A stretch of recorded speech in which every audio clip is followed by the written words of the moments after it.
Hello, everyone, and thank you all for joining in and participating in these teachings and these meditations in order to train the mind. Now, in this class, we will be discussing love and relationships. And we'll go into the definition, what we believe it to be, and what we see it as, what it is nowadays, culturally, in society. So, we're going to explore these different topics with regards to love. And of course, we're going to end with a meditation on love. Now, before we begin, of course, I'd like to just advise everyone once again that these classes are trying to be based on logic and reason and extensive use of the notions of cause and effect. Now, why this is important is because I invite everyone to use critical thinking, critical judgment, just listen to what is being said, uh, and be logical and reasonable with regards to the arguments so that we don't throw it away with the back of the hand. We take time to contemplate to see if they make sense or not. And this way we have the opportunity to at least question our own belief systems and come to it from a rational perspective. Now, if you have any questions, any doubts, or any comments, please feel free to email us at guide@personalmeditationguide.com. Now, as every class, we always take a few moments of beginning meditation just to calm the mind, release any tensions, any stresses, so that our mind is open and ready for the teaching. So please take a comfortable meditation posture in which you can be both relaxed and alert. Make sure that your back is straight, but not tense. Rest your hands in your lap and gently close your eyes. Now just take a few moments to let all the tensions in your mind and in your body fall away.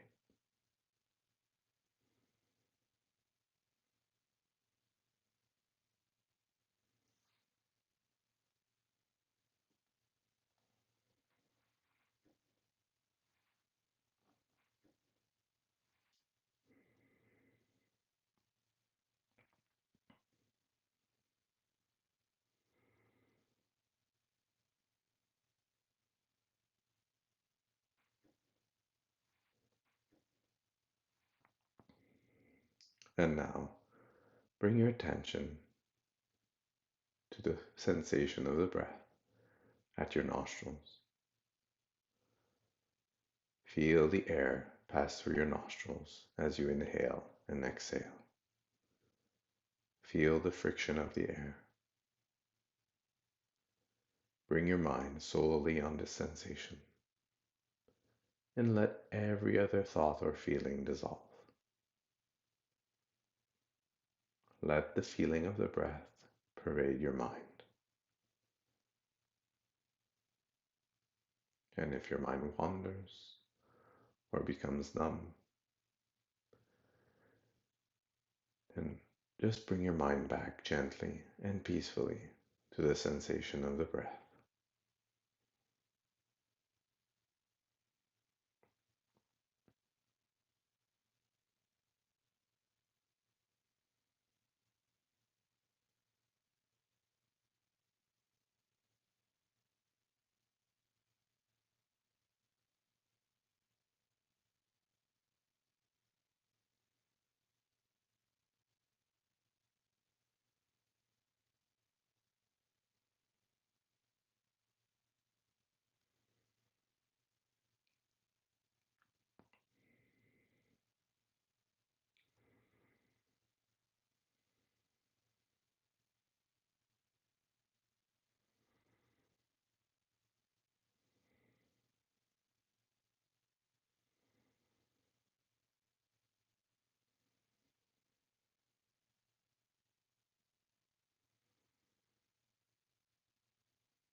And now, before rising from meditation, just make a determination to maintain this peace of mind and this clarity of mind so that it influences everything you think, say, and do.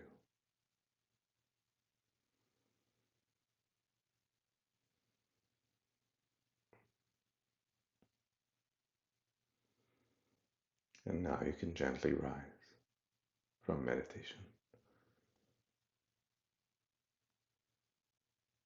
So, in this teaching, as was mentioned, we will be talking about love. Now, when we talk about love, we have different contexts in which it's being used. We could talk about love with regards to animate objects, meaning other living beings, or we could talk about love. Sometimes we use the word love as well for inanimate objects, such as our possessions, uh, things such as my shoes, my car, or any other possession, my clothes, even the food I eat. Now, the reason why it's important that we explore the different contexts in which the word love is being used is to understand uh, the different meanings it might have and see if we're mixing these meanings and the consequences it will might have on our state of mind and also the way we approach the different contexts. So it's important to dive into these feelings. And the first, more the simple one, we'll dive into the inanimate object. The word love when used for inanimate objects. Okay? So if we talk about I love this food, or I love my car, or I love my clothes, or I love um, my shoes, or whatever. Okay, so an inanimate object, something that is inanimate, it's not a living being. Now, in that context, we're using the word love in the sense that it's making me feel good, right? And the word love is usually connotation. The word love is connotated to a positive state of mind, and that's the usual uh, association we have that with regards to the word love. Therefore, if it comes to an inanimate object, then the only type of relationship that the word love can imply is the way this object, this inanimate object, is providing me some sort of well being or some sort of some sort of um, positive feeling with regards to this object. And as was discussed in previous teachings, we understand that it goes back to attachment, meaning the way we borrow the word attachment in the sense that we attach happiness to these external objects, whereas these external objects don't really have the power to create or to cause happiness. So, in the sense, when we use the word love in the aspect of inanimate objects, we're really referring to the definition of attachment uh, as described in prior teachings, meaning the belief that these external circumstances will make me feel better, will create some sort of positive emotion, positive sensation to that. And we have come to understand that the nature of happiness, if it's a state of mind, cannot really come from these inanimate objects. Therefore, it's an impossibility for these objects to actually create happiness. They don't have that characteristic. So it's important, and please listen to the teachings on happiness and suffering or the removing obstacles to happiness to come to understand this particular notion and to go back to the reasoning behind why it's impossible for an external object to create happiness. So, why this is important, and we'll come to you to see the notion and how we're using love with inanimate objects to see if that's how we're using it again with regards to animate objects, so other living beings. Now, with regards to other living beings, we have different words that we can use in context of love, meaning uh, I'm falling in love, madly in love, deeply in love, I love you. Um, So those types of words that we have. And they have different meanings and they have different connotations, but it's important to start looking at the different types of maybe the usages of the word love when it comes to animate objects, so other living beings. Now, with regards to demystifying some of the paradoxes or contradictions that we sometimes hear about with regards to the word love, meaning love, we see it as a positive thing. Okay, but sometimes when it comes to relationships, we sometimes see that, in maybe in songs or in different poems or in whatnot, we sometimes see or we come to read that the love creates suffering. Meaning if we were in love, that's another way of using that word, and this person leaves us, therefore we suffer. You know? And therefore we sometimes have depending on the flavor, we sometimes flip from love causing suffering, love causing happiness. And this is important to see those kind of paradoxes or contradictions because from a world of cause and effect, meaning an effect is definite from its cause. What that means is that if I put water in the freezer, I always get ice. I won't get the opposing effect or the exact opposing effect, which would be boiling water. So it doesn't really make sense to have the same cause creating the exact opposite effect. So there's a contradiction. And why this is important, and sometimes we kind of skim through or superficially, yes, yeah, but doesn't matter. Like love could do both. And why this is important is that maybe love is overloaded, okay? And that we're using it at too many we're just using it as a bucket statement to mean too many things without ever really being constructive in our state of mind with regards to causing us well-being. And that's why it's important to come back. If love, to begin with, is usually and in general connotated or associated to a positive feeling, then it would be a bit odd to say love is a cause of happiness, but in certain circumstances, love is a cause of suffering. So that means we're not talking about love anymore. We're talking about some other thing because it has a different effect. Kind of like if I would say, if I want an apple, I plant a seed of an apple tree. Yeah, I plant an apple seed and I'll get an apple tree which will generate apples. And at one point we're saying I'm getting an orange. So well, an apple and an orange, that means my cause cannot be an apple, a seed of an apple, because I'm getting another effect. Therefore it had to be some other thing. So that's the basic premise. We're just coming to terms with these paradoxes or these contradictions that we have with regards to love. And like saying love is freeing, meaning it's liberating.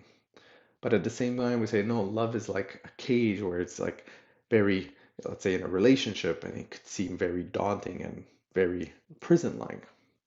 Or love is comforting and warm. Whereas when we try to say I love you to someone, we're uncomfortable about it. Yeah? So there's again another contradiction. If a love is warm and inviting, then how could love create discomfort?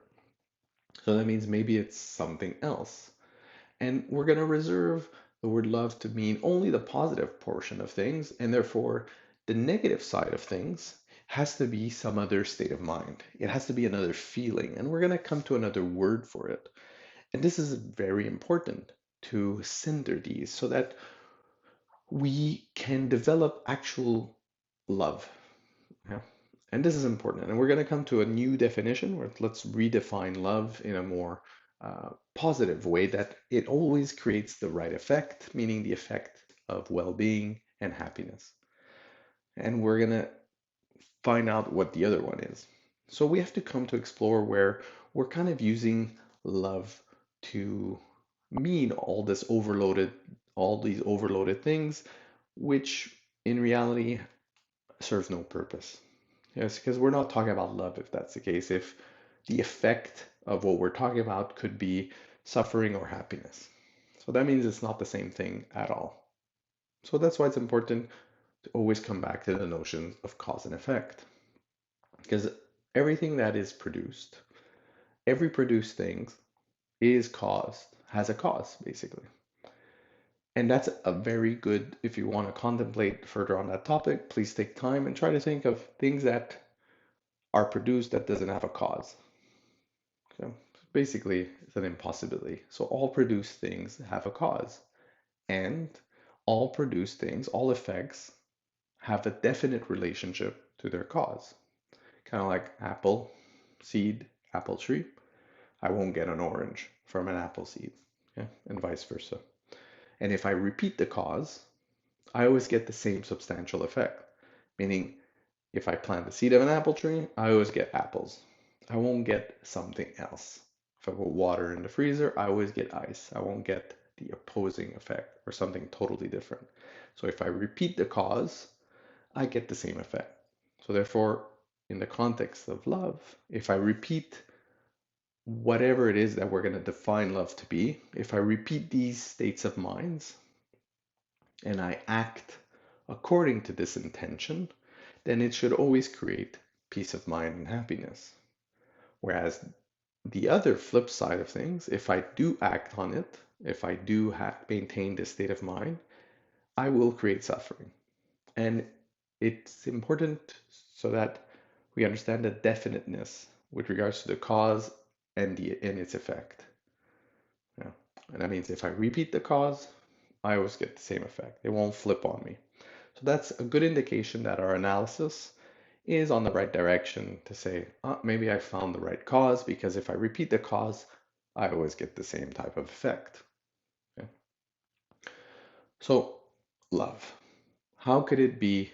What is what is it if we're saying, well, there's a portion of it that makes us feel good, comfortable, warm, inviting. It's liberating, it's freeing, it's the solution to all our problems. Therefore, when we say, oh, well, if I were to break up, I feel distraught and I'm completely uh, disturbed, or something else happens, I lose a loved one, that we say that as well. I feel mourning, I'm again in distress, delusional, and I could go into depression, and so on. Okay, so we're gonna really explore that. So coming back to the inanimate objects. Now, if we look at a person, another living being, and we adapt or we take the definition or the feeling that we have with regards to an inanimate object, and we're saying, when used in the context of an inanimate object, we're always looking at it from the way this external object is creating happiness for me. So it's a self-centered, very selfish. And again, how do we perceive love to be? Selfless, meaning it's about others. Love is this warm feeling that helps others and that it wants to others to be happy. Or is love a selfish state of mind? And we come to see that in if we start really idealizing happy, love and saying, "Wow, this is what love should be," that means we're always going to tend towards, well, if love can never create problems, if that's the case. Love is always on the positive side of things. And this is why it's important to see that if we're adopting the way we look at external objects with the word love, meaning the way external objects seem to be causing me to feel happiness, we're not in love anymore. Basically, it's not even love anymore. It's what we've been talking about attachment in prior teachings. And therefore it's automatically a cause of suffering because it's a selfish mind. It's a mind that is only thinking about their own importance and how their happiness is important above everyone else's. And look at what it creates in relationships when we have the definition of love taken from an inanimate object. Okay? It's what you do and how you behave that it's going to make me happy. Yeah. So it's not about you. Everything is about me. By design, it creates a relationship that is going to become like a prison. Basically, don't act out of these bounds, because if you do act outside of these bounds or limits that I'm setting as being what I think you should be or how you should be to make me happy, then all of a sudden we're creating these expectations, and as soon as things go out of that box, we suffer because they're no longer within those bounds that we accept, those acceptable bounds. So by definition, it's creating a box, a certain prison for the other person.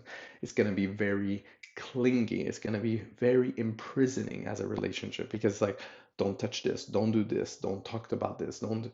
And it's going to be very on like a relationship on eggshells, very easy to break and very limiting relationship. It's going to feel very um, closed as a relationship. Almost like the best analogy to look at this is a prison. I mean, if we're in a prison, we have to do certain things, eat at a certain time, um, go out at a certain time, go to our cell at a certain time. And if you do go out of those bounds, there's consequences. What's the difference between a relationship in which our only preoccupation is how the other person makes me happy, and if they come out of bounds, then it makes me suffer, and therefore I get angry, I start screaming at others, at my partner, I start demeaning them, I start trying to hurt them, I start trying to do all these things to try to limit their ability to go out of bounds because it's just going to make me suffer. Therefore, where we're at that perspective is no longer love. It really is attachment, the belief that these people will cause happiness for me, which we understand is an impossibility. Happiness doesn't come from external circumstances, it comes from inner peace. And the belief that happiness comes from external circumstances is a cause of suffering. Why? Because as soon as they don't do what we expect them to do, we are not happy anymore.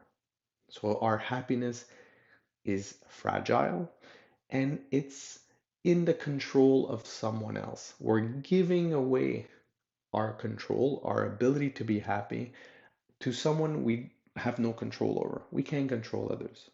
The only thing we can learn to control is our own mind. And that doesn't create healthy relationships.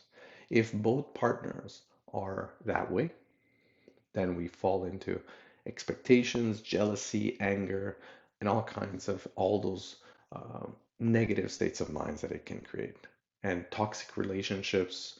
And the worst part about it is that this is where it can get into a situation where even if the relationship is toxic, because we've given the other person the attribute, the quality of them having the ability to create happiness for me, and it's so entrenched in that belief system that even though it's toxic, because our fundamental, really flawed belief is to believe that they're making us happy, we are scared to let them go. We're scared to let that person go. Why? Because we feel that our happiness will disappear. And this is where it's a complete contradiction. It's the attachment, or it's the belief that they're making, that it's the belief that says they are the cause of my happiness, which is creating the suffering in the first place. But because we don't question that belief system, we're stuck in a loop where it's a toxic relationship, but because we believe they're providing us happiness, we don't want to let it go. But it's that belief system in itself that is creating this vicious cycle. Because if we let go of the belief that they were the cause of our happiness, letting that toxic relationship go would benefit everyone. Because they would no longer be in this toxic relationship, and it would open up and things would be able to evolve on their own accord naturally. You know? Whereas this is creating the exact opposite effect where it's saying, I hang on because they have my happiness, but they're hurting me because I don't want them to be doing this, but I can't let them go because I believe they're the cause of my happiness. Therefore, stuck, prison. Therefore, it's not love. And it's important to really come to that, to those realizations, so that we could cinder love from attachment, which are so often confused. Because the belief that these living beings, these other people are going to cause my happiness is flawed to begin with. And it's not love. It will always cause suffering.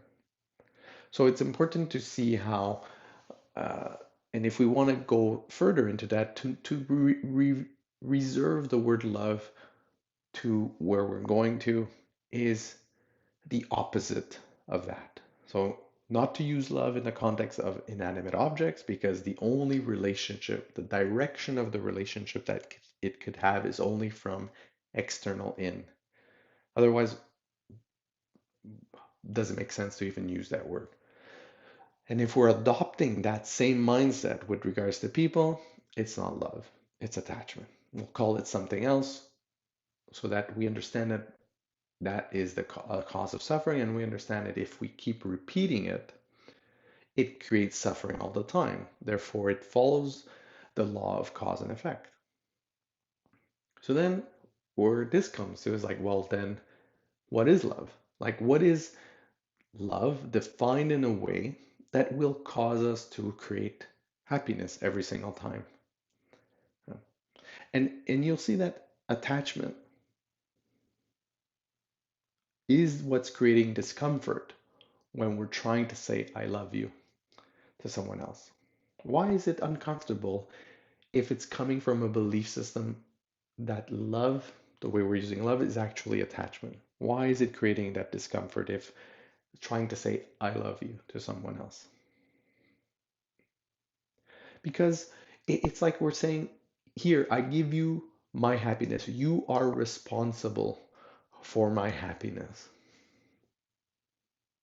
And that is a big responsibility you're giving to someone else. Of course, it becomes uncomfortable wanting to do that. How could we relinquish? And plus, it doesn't even make sense. It doesn't hold up logically, but we're we're just saying you're responsible for my happiness. Yeah.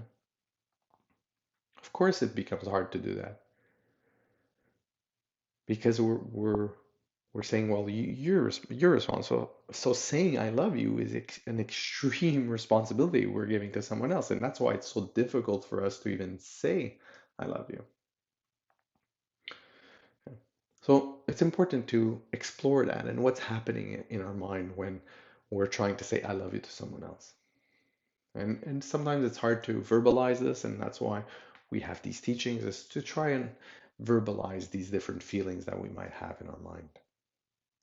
So if we say external, so if we're saying living beings, we're giving them the responsibility of our happiness, and that's what's called attachment, and it creates suffering. That means by analysis, if we inverse the relationship, if we think of the opposite relationship with regards to living beings, what would it be? So instead of saying you are the cause of my happiness, like you will be the cause of my happiness. Okay. So I wish for you to provide me happiness. That's what we're saying when we're in the mindset of attachment. We're saying, I wish for you to create my happiness. How do we flip that? And how do we flip that belief system? Because if we're flipping it, meaning we change from a negative to a positive, from suffering to happiness. So how do we flip the saying, I wish for you to provide me happiness? The flip side is, I wish for you to be happy. So that's the flip side, the opposite side of instead of wishing them to provide you happiness, is I wish for them to be happy. Yeah? And by doing this, we'll see that it becomes the pure definition of love, like only the positive aspects. If our wish, if we redefine our love to be our wish for others to be happy, and we're going to talk about sometimes we talk about compassion fatigue and whatnot. If I reserve love to be, I wish for others to be happy. So it's not, all of a sudden it becomes selfless. If you notice, the other definition, the other way of looking at it is it's a selfish thought. It's saying, you make me happy. I wish for you to make me happy. So it's all about me. Whereas the other one, it becomes selfless. I wish for you to be happy. That's what love for me now. I'm redefining love to be selfless. And all of a sudden, it no longer becomes uncomfortable to say I love you to others. Why? Because how uncomfortable is it to look at someone and say, I wish for you to be happy? Really, my wish is for you to be happy.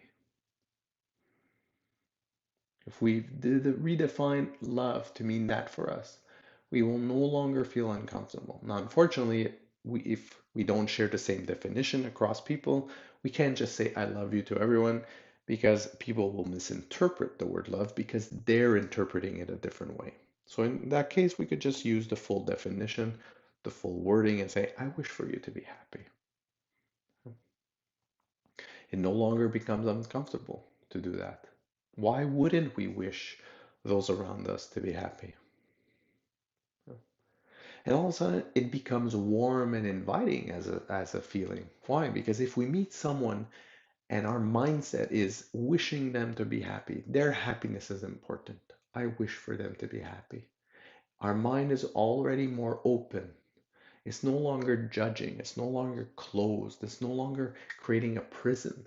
Why? Because it's no longer creating a box of expectation of saying, this is what's going to make me happy, so you better stay in this box. All of a sudden, it becomes an open door. It becomes, please, I wish for you to be happy. There's no judgment anymore. There's no box. It's a very comfortable relationship. Imagine a relationship where both partners would have the mindset of, I wish for you to be happy. It would be a relationship where there would be harmony, respect, and well being. And that if someone is not doing well because of certain, let's say they're going through a hard time, the other partner is there supporting them because their wish is for the other to be happy. Imagine if someone is not doing well and that person is only thinking, you're not making me happy right now. You stop being down. You're supposed to be here for me. You're just kicking that person even lower. Whereas the flip side is, I wish for you to be happy. It's a mind that will bring the best out of that person and say, what can I do to help you? What can I do to get you out of that rut? And then all of a sudden, we're seeing how the mindset of the wish for others to be happy, is now a cause of happiness every single time. It's never going to create discomfort. It's never going to create a prison-like environment. And also, if relationships have to flourish, they'll flourish together. And if they have to flourish apart, they'll flourish apart. Meaning that if both parties, both partners are wishing others to be happy and they see that the path they're leading is going somewhere they can follow, they cannot follow or do not wish to follow. Love is there to say, I wish for you to be happy. Go. It's okay. No problem. And if they have to leave, your mind is always wishing them to be happy. Not that I lost something. I didn't lose anything. My happiness was with me all the time.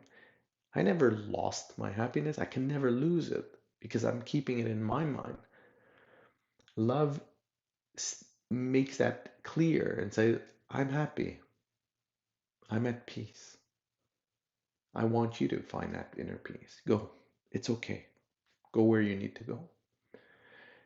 And intimate relationships become, yes, they happen if by uh, the way we meet and the way things work out, it's not contradicting to a more intimate relationship with someone. Of course, there's always going to be, what's important is to see at what level of attachment there is. But even if you let go of all attachment, you never let go of love, even though there's still an intimate relationship with that other partner.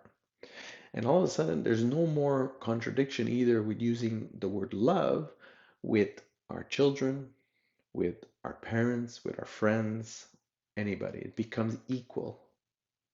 Intimate relationship is also another thing. It's no longer love. It really is still attachment, probably from an attraction perspective, what we find beautiful and whatnot. So that could still occur. But at least we start understanding the differences between love and attachment. And even this takes a lot more contemplation and further analysis, but even if we let go of all attachment, it's not a contradiction with having a close and intimate relationship with someone. Okay? The only difference is that it's going to be an harmonious relationship. It's going to create happiness. Okay?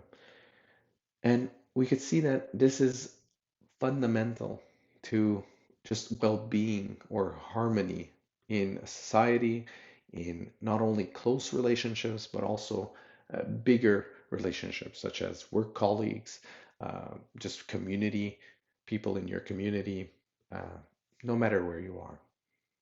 Whereas when you approach someone, you're always approaching them with, I wish for them to be happy, not with a mind of, I don't know what their problem is, or I don't really like them. So all this bias that we could have automatically, love destroys those biases.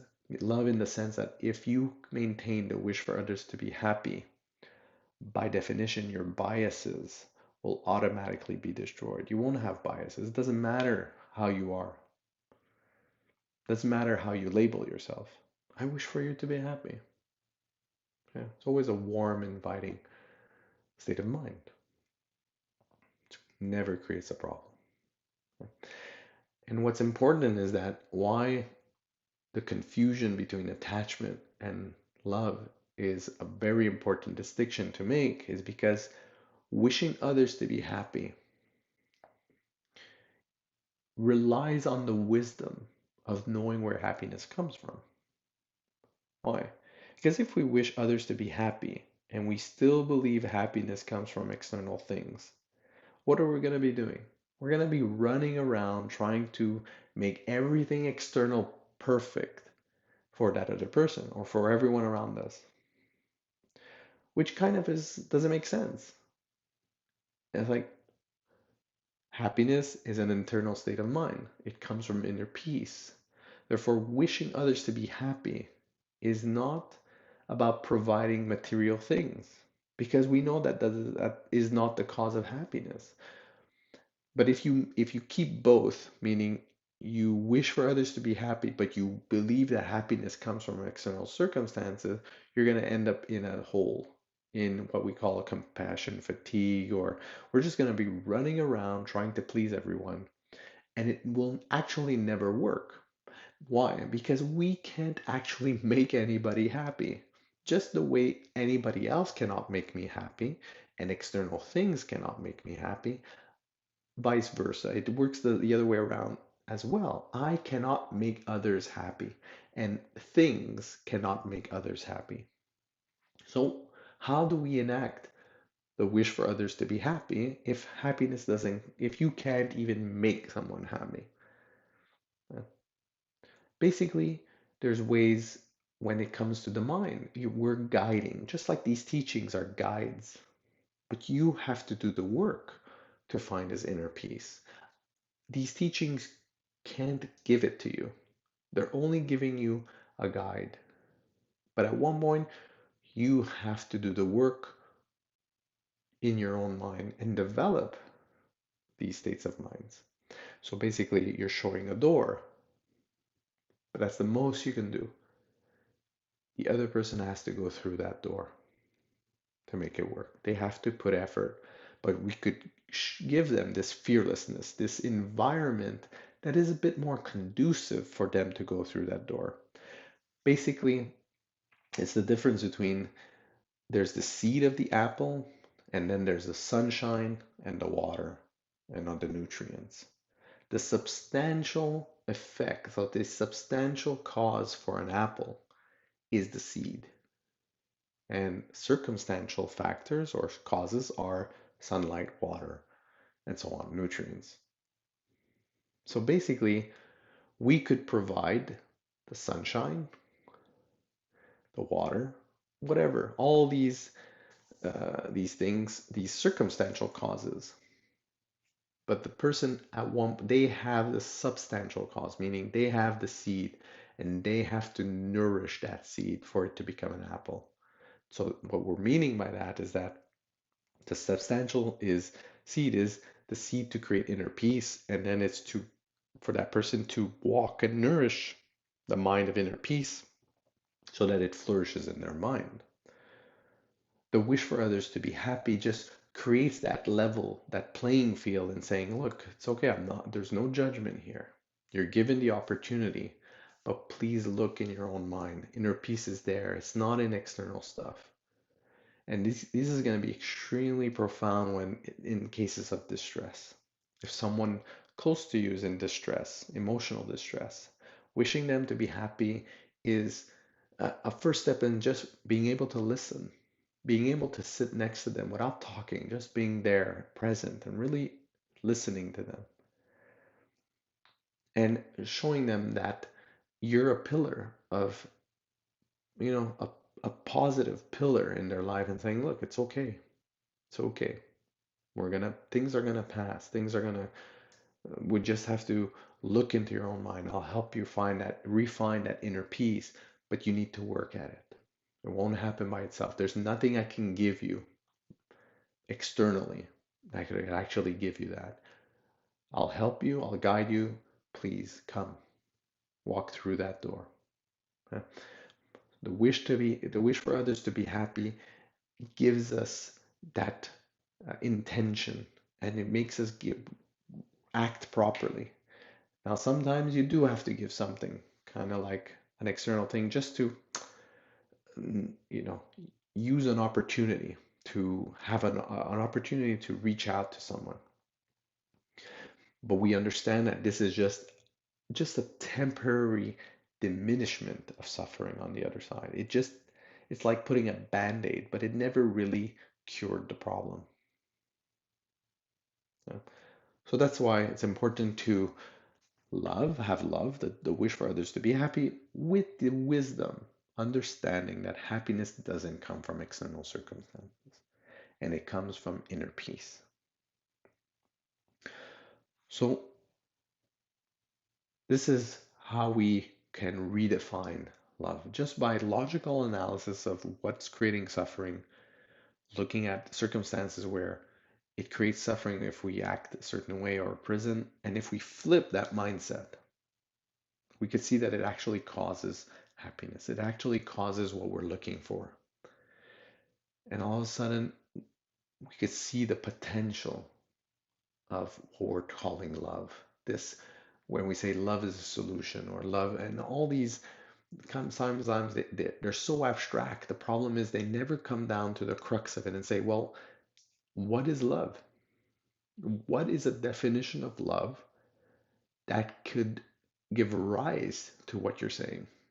As opposed to this blanket statement of love or a misuse of the word love, which comes in confuse everything, and it actually creates more problems than anything else. Because we're misunderstanding the word love to mean how external beings or being could create happiness for myself. And this is where uh, this definition of love, saying the wish for others to be happy, comes a bit it comes actually in direct contradiction with all this new hype or trendy things about self-love. Yeah, self-love to say, Well, love yourself. Well, it's a contradiction. Now we're saying, well, love is the wish for others to be happy. There's no wish for me to be happy in there. So self-love is an oxymoron. It doesn't even make sense to say that. And we have to come and demystify this. It doesn't mean that if we wish for others to be happy, that we start neglecting our self-care. So self-care and love are two different things. And how do we reconciliate them? Because otherwise we might seem like stuck and saying, "Well, how could I, why would I take care of my body? I wish for others to be happy." And we have to come to really analyze this and say there is no contrary. Why? Because if I wish for others to be happy, do I want to be a burden for others? No. Do I want to have the physical strength to be able to help others? Yes. So that means by by design, if we want to wish others to be happy and we want to be there for others when needed, that means we have to take care of ourselves because otherwise we won't be able to take care of others. We need to, if we don't want to be a burden for others, because if we're sick, if our bodies are sick, if our bodies are not functional, and if our minds are not functional because we're full of delusions, that means someone else is going to have to take care of us. Or we'll be a burden and we'll go into other problems for other people. So therefore, we're actually creating more problems if we don't take care of ourselves. So self-care is actually coming from the intention of wishing others to be happy. It's just that it's a deeper understanding. It's like a deeper level of understanding of saying, why do I take care of myself? Because of love. It's out of love that I take care of myself. It's because of love that I take care of myself. It's not in spite of. There's no contradiction between self-care and love. And love in the definition of I wish others to be happy. So this is very important. Yeah. Just for instance, if I have the intention, a simple analogy, if I have the intention to drink tea, I need to get a cup, right? So therefore, my intention is still to have a cup of tea. But in order to have that cup of tea, I actually need to get a cup first and a tea bag, boiling water, and whatnot. But my first intention is tea. My secondary actions are to get a cup and everything else. Same thing with love. My first intention is to wish for others to be happy. But to do that effectively, just like to have a cup of tea effectively, I would need a cup and some tea. But my first intention is to drink tea. It's not to get a cup. So this is the same thing. I wish for others to be happy is my first intention. But in order to do that effectively, I need to have a healthy body, a healthy mind. And now we start seeing how there's no contradiction if we start removing the overloads of all these definitions and these feelings that we have in our mind. And these could really be mixed. Yeah, it's like clear as mud, meaning that it's all mixed up together. This feelings of love, meaning I wish the other person to be happy, but I wish them to make me happy at the same time. And we're just this big ball of mud in our mind that is just confused. Whereas what we're going to try to do with training and by meditating again and again on this new definition of love, meaning we have to reprogram our mind to say, what is love for me? It's the wish for others to be happy. It's the wish for others to be happy. And that's how we're going to come to overcome this confusion in our mind and cinder these feelings and being able to say, that's love, that wish. But the other thing is attachment. It's saying, it's the belief that external things are the cause of happiness. Only by training the mind will we be able to do that distinction. So in the ending meditation, of course, we will meditate on love. We will meditate on the wish for others to be happy. And then we're going to come and connect it back to using the word love, those particular syllables, to reconnect it to a definition that causes happiness. But first, we're just going to stick on the definition. We're going to meditate on that definition in order to generate a sincere wish for others to be happy. And then once we have this strong wish for others to be happy, this warm, inviting, affectionate feeling for others, like I wish for others to be happy, their happiness is important. Once we have that feeling, then we could come and say, that's love. Right? And only by repeating this meditation over and over again will we be able to automatically redefine love in our mind so that it's more natural. It's not this confused feeling anymore that causes suffering or that's confused with attachment. So please take a comfortable meditation posture in which you can be both relaxed and alert. Make sure that your back is straight but not tense. Rest your hands in your lap and gently close your eyes. Now just take a few deep breaths just to calm down, calm the mind.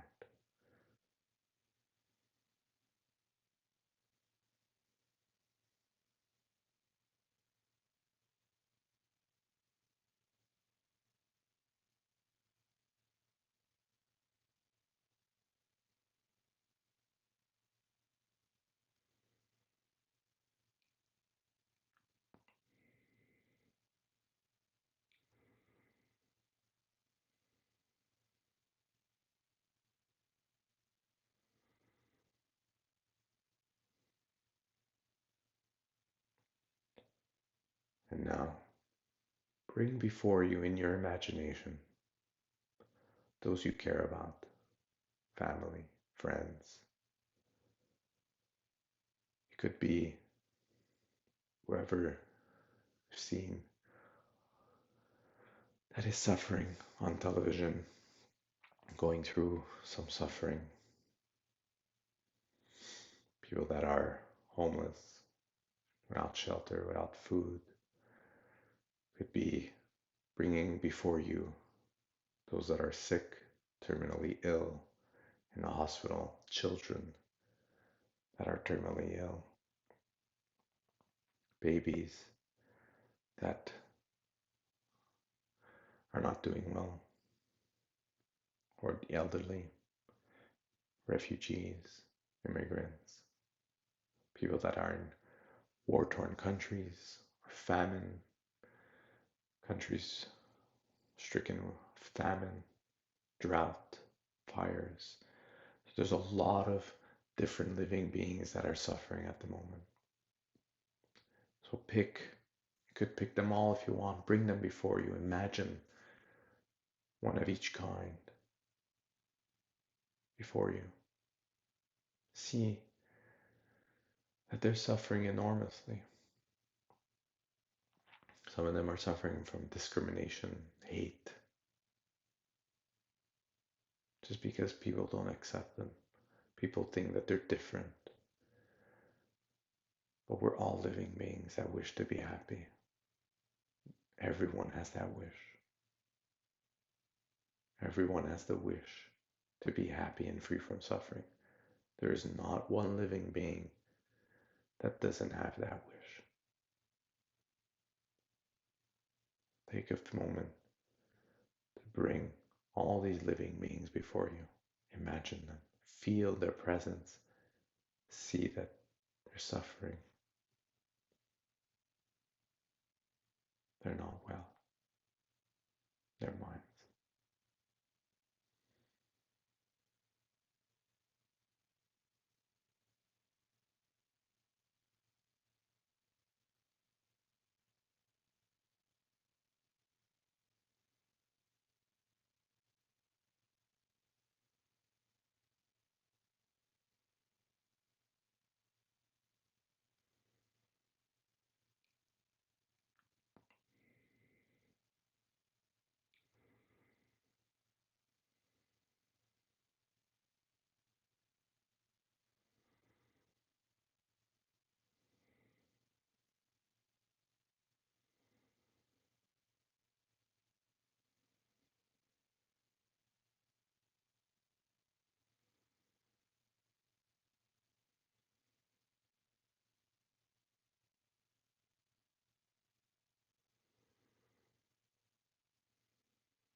And now from watching them, seeing them suffer so much, and for those, if your family and friends, maybe they're well,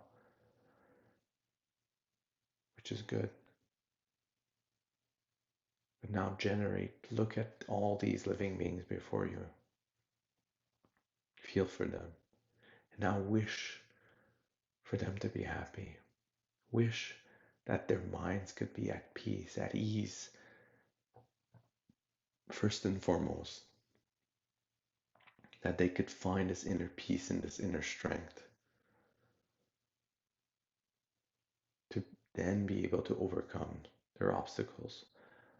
But first and foremost, their biggest obstacle is to find this inner peace and this courage to be okay.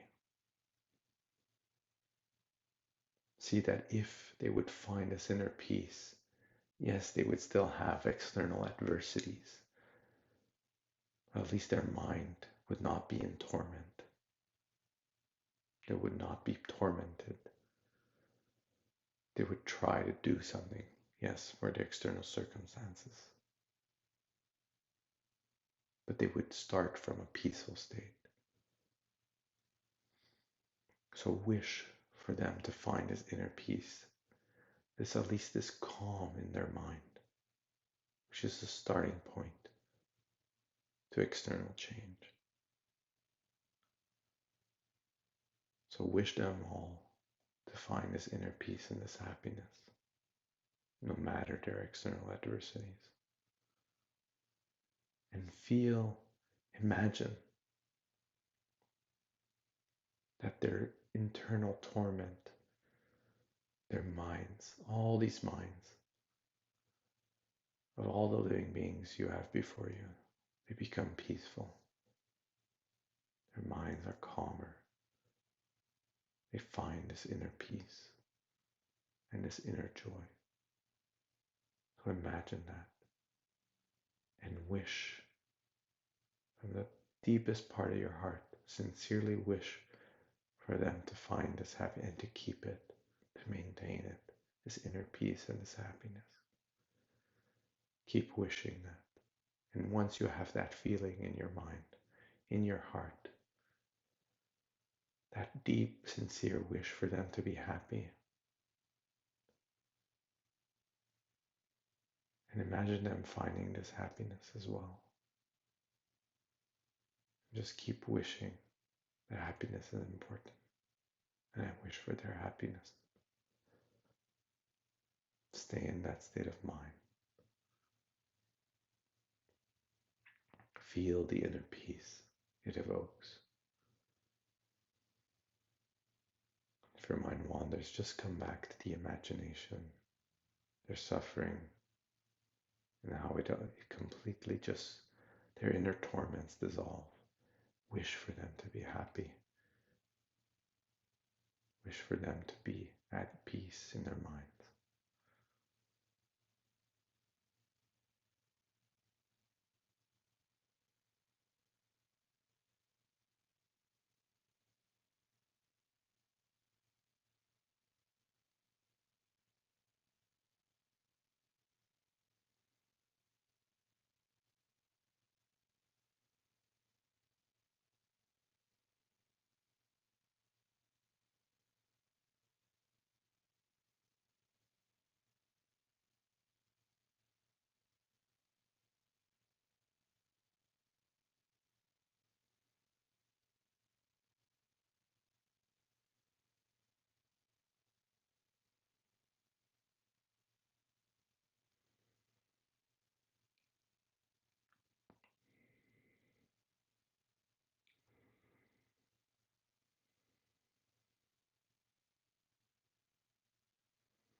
see that, redefine it. That is love. That feeling, that wish for others to be happy from now on. That is love. Love is the wish for others to be happy. A warm, inviting feeling. No judgment, selfless. Is the mind that wishes for others to be happy.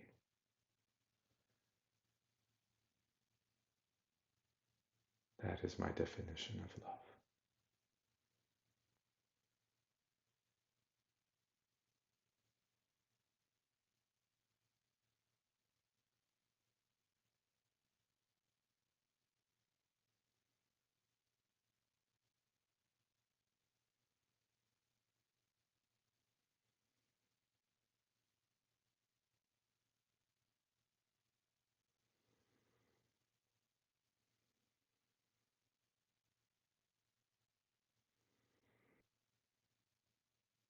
So before rising from meditation, make a determination to try to remember this definition of love and the feeling of the wish for others to be happy.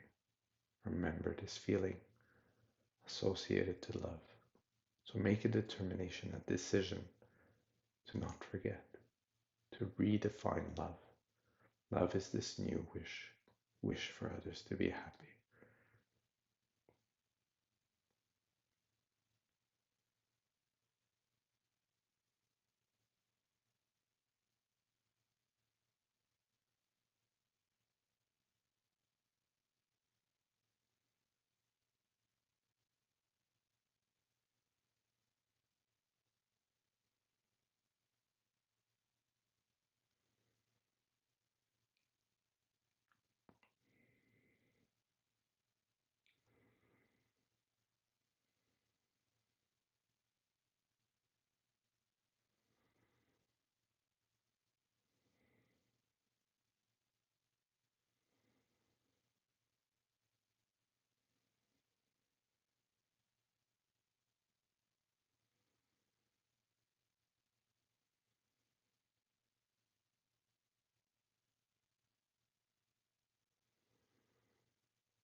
And now at your own pace, you can gently rise from meditation.